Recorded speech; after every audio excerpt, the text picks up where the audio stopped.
Many people talk about how so-and-so is the puppet of so-and-so. Many people complain about how America is so evil and they've been corrupting Africa.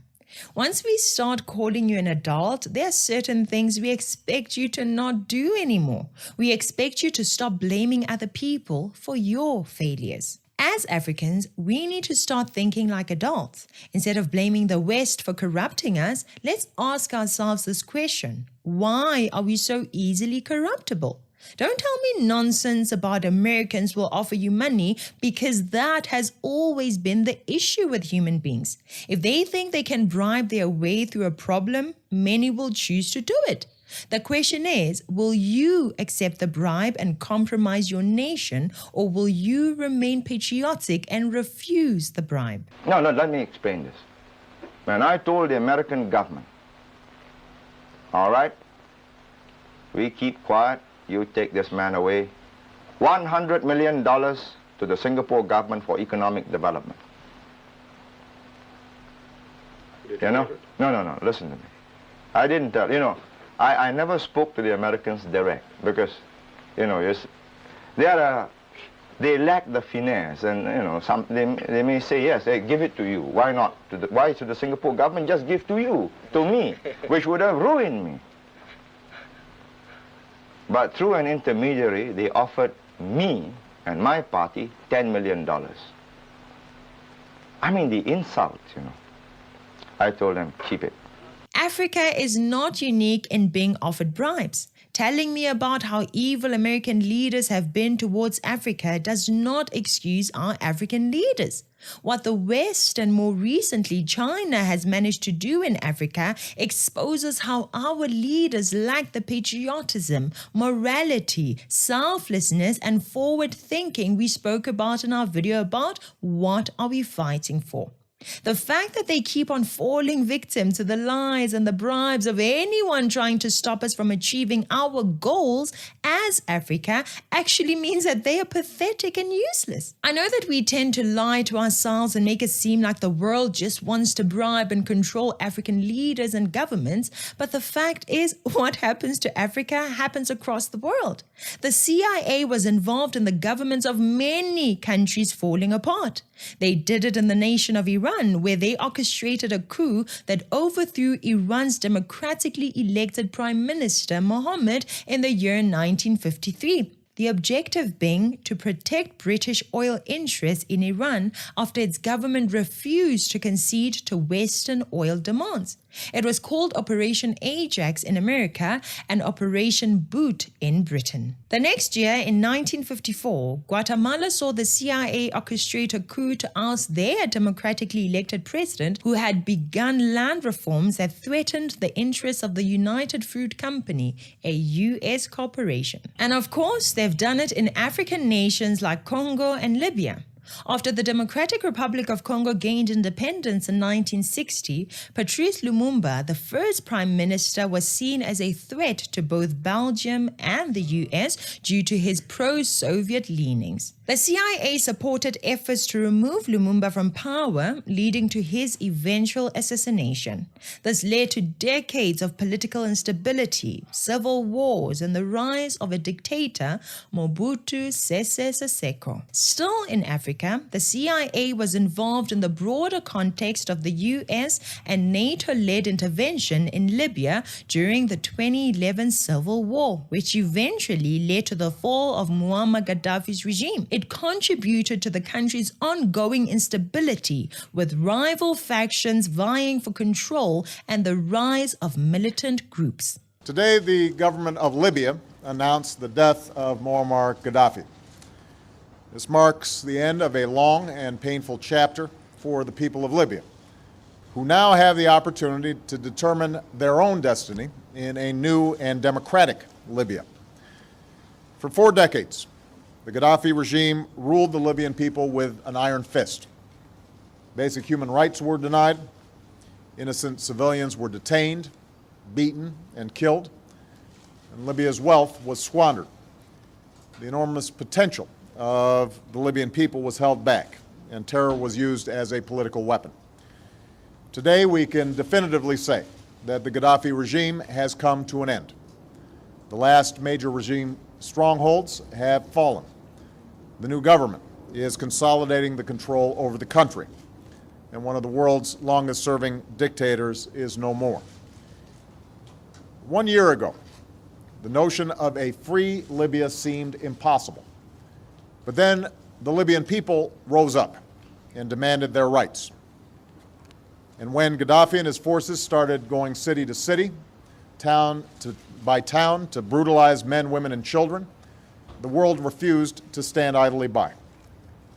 Faced with the potential of mass atrocities and a call for help from the Libyan people, the United States and our friends and allies stopped Gaddafi's forces in their tracks. A coalition that included the United States, NATO, and Arab nations persevered through the summer to protect Libyan civilians. And meanwhile, the courageous Libyan people fought for their own future and broke the back of the regime. 3 years after the revolution that led to the downfall of its president Muammar Gaddafi, Libya is still in a state of chaos and insecurity.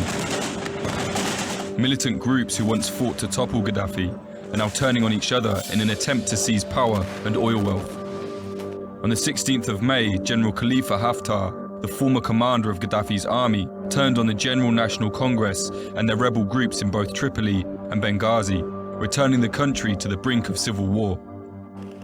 In response, one of the most significant rebel forces, the 17th February Battalion, joined a union of rebels called Operation Libyan Dawn, or Faj Libya.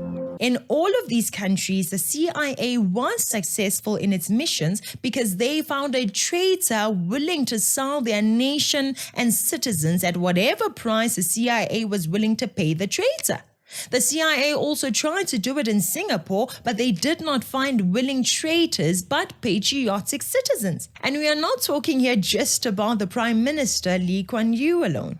We are talking about the people from Singapore themselves. Instead of being easily bribed, they reported the evil of the CIA to their leaders, and their leaders were patriotic to Singapore and loyal to its citizens.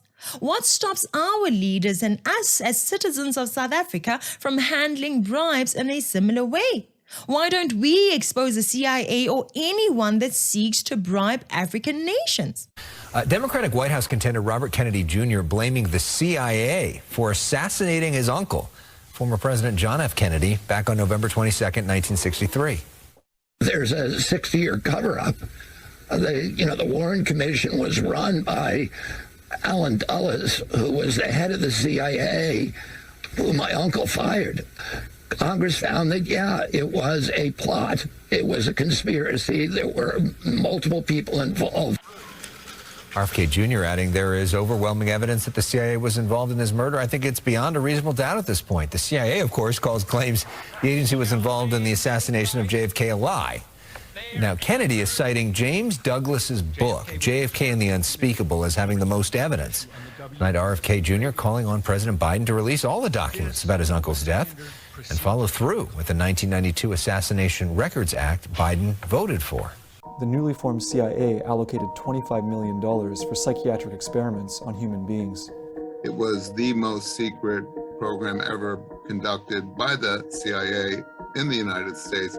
Patients at psychiatric hospitals, prisoners in federal institutions, and even people in the public were given drugs without their awareness or consent and experimented upon. Initial projects within MKUltra included Operation Midnight Climax. They established what were called safe houses, where prostitutes would lure men to these apartments. And then once the men were in the apartments, they were dosed with LSD. And then they were basically studied by CIA scientists, usually behind a two-way mirror. Unsuspecting patients, many of whom had common ailments such as postpartum depression, were experimented on with aggressive drug cocktails and extreme techniques. I was having trouble with my parents.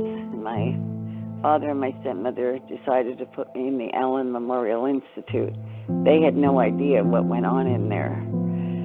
I was 16 when I was there. Dr. Cameron pursued a concept he called depatterning, which was meant to reduce patients to an infantile psychological state wherein doctors could take advantage of the person's cognitive vulnerability to attempt to rebuild their mind under the doctor's control. A popular method of choice to achieve this was called psychic driving. Do you think you're the only one who hates the CIA? Many Americans also see the CIA as a very evil institution. There are even laws that say that the CIA is not allowed to operate in America, with Americans so scared of their own organization that they panic if they hear that the CIA is working within their borders. If they're not going to work in the USA, then that means they will have to work somewhere else. They are an enemy you cannot defeat in a country where people fail to unite behind the same flag, same anthem, and same vision. Because many people fail to unite, the issue of citizens and leaders being used by the enemies to destroy their fellow countrymen is unfortunately too common.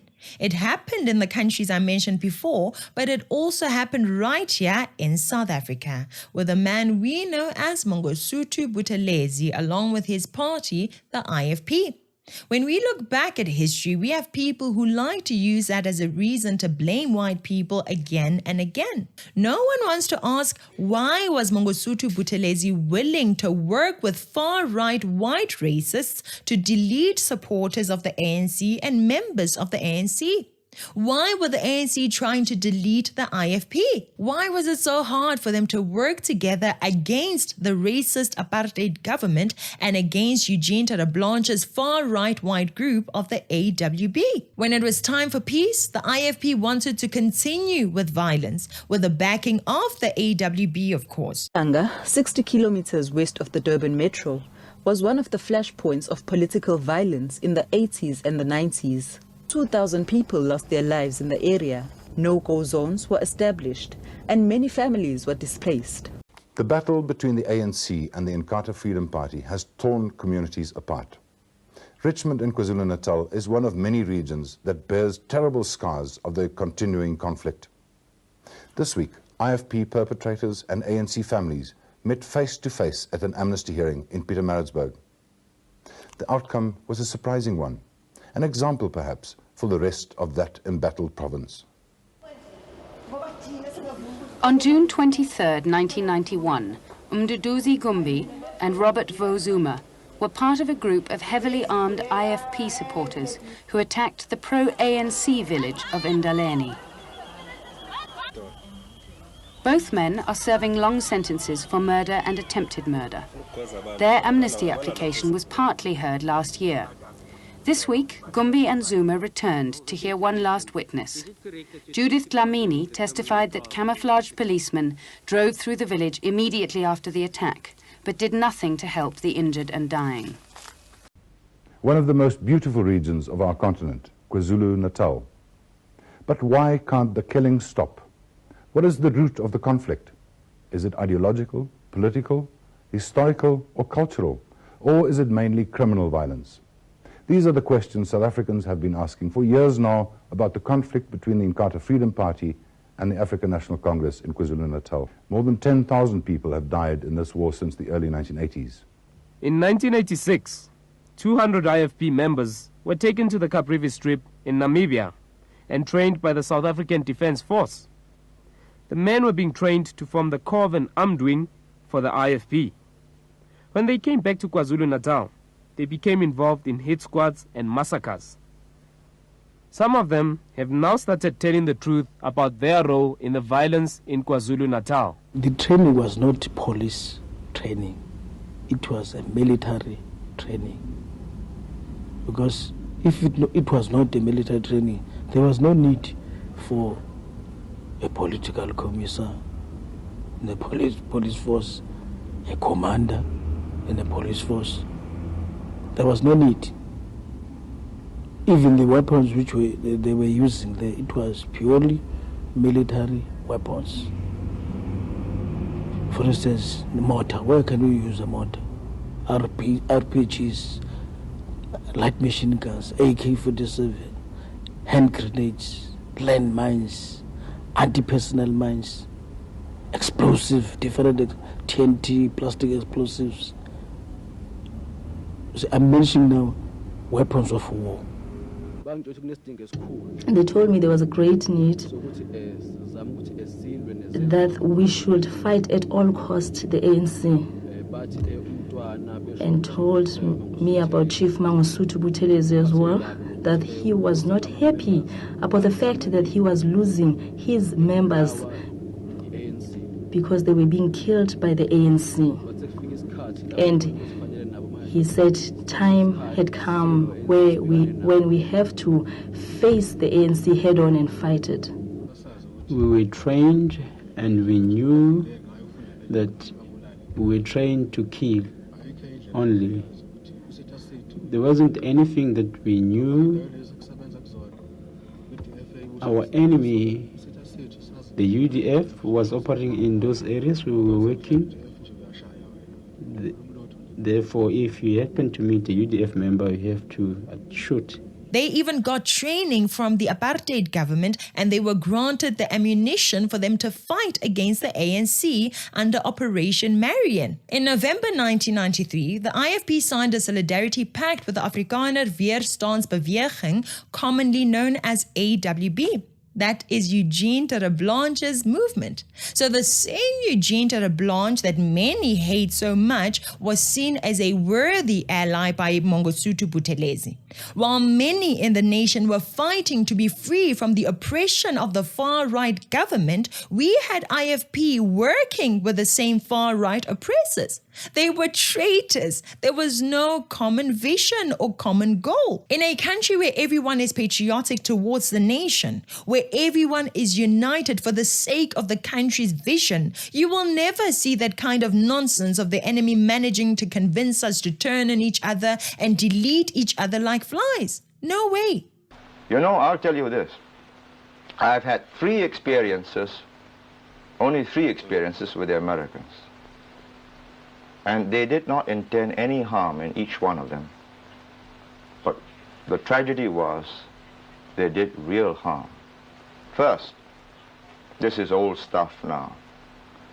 We caught an American CIA agent trying to subvert our intelligence special branch officer. Bribe him so that the special branch officer will feed the CIA, because the CIA wants to know what's happening. I mean, subverting a Singapore officer. The man might have succeeded, but I'm proud to say that the officer offered large sum of money and continuing sums of money. This was in 1960.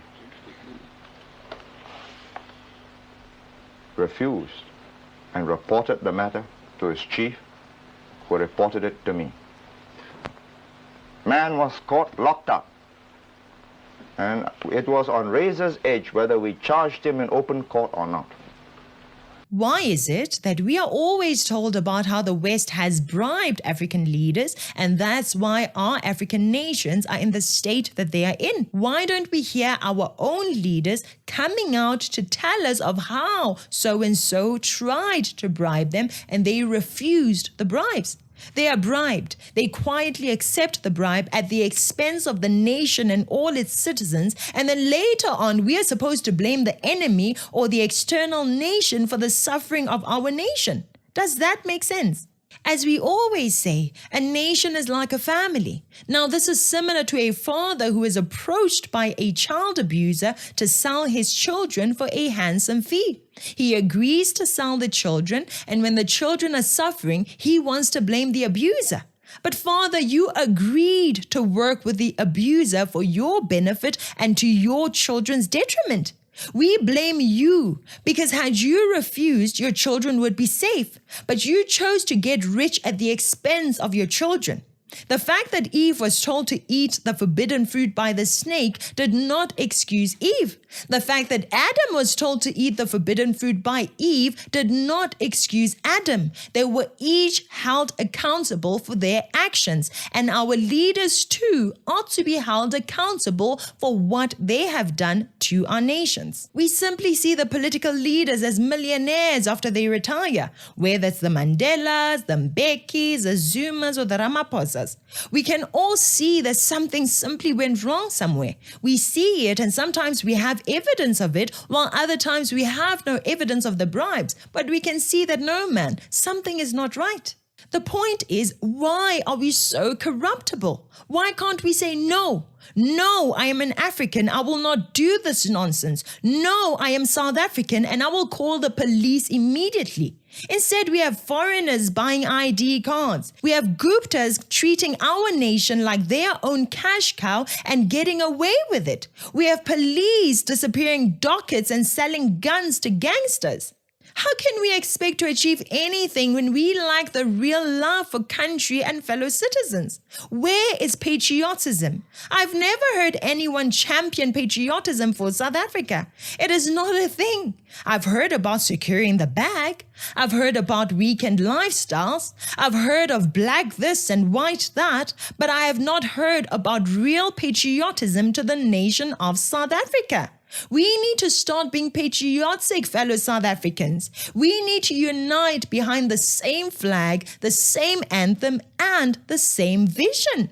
Lee Kuan Yew was patriotic to his nation and people. He was not trying to please the USSR or Russia, America or China. No, he was not power-hungry and self-centered, ready to accept bribes from any nation that was happy to pay him the right price.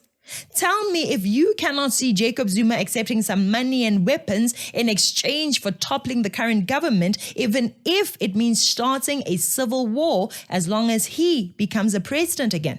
Tell me if you can't see that happen. He has already shown that he doesn't respect the laws of the land without any external enemy being involved. Now imagine if an enemy says, yes, fight the Constitution of South Africa and we will back you and your party. We will put you in power. Do you see him saying no to that offer? I keep mentioning Singapore and its leader because we can really learn a lot from them. Singapore has its laws and it is proud of them, working together to uphold them.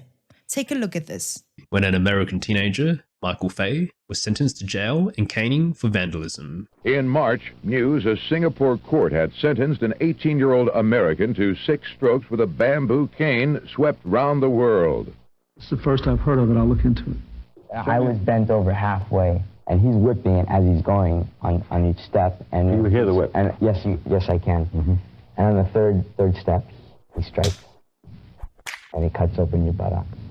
And there's a lot of pain. There's a lot of pain. Suddenly thrust into the international spotlight, Lee remarked that the American media went berserk at the prospect of an American boy being caned on his buttocks by cruel Asians in Singapore. In response to the outcry, various US senators and President Clinton called on the Singaporean government to grant Fay clemency. New York Times, Asian Wall Street Journal, Time Magazine, Newsweek say we are barbaric. But that is our law. You come to Singapore, you abide by Singapore laws. So President Clinton wrote to my Prime Minister and says, please don't cane him. However, Singapore stood firm, ultimately reducing the caning from 6 strokes to 4, while maintaining its commitment to uphold its laws. If you don't cane the boy because he's American, what kind of a government are you? Do you see that happening in South Africa? That child would have escaped the country and woken up in his country the following day. For the right amount of money, South Africans will get you to escape the country. Whether you're Thabo Bester, Shepherd Bushiri, the Guptas, or even the recent illegal mining kingpin, Tiger, who escaped the police. Tswayedi, known as Tiger, was among the scores of illegal miners who resurfaced from one of the disused shafts in January. That his escape is as a result of corruption, and in corruption there is a corrupter and a corruptee. So both him and those who aided and abetted him to escape will eventually be brought to book. Authorities displaying confidence, promising to ensure accountability for those who helped Lesotho national James Neo Tswayedi to escape.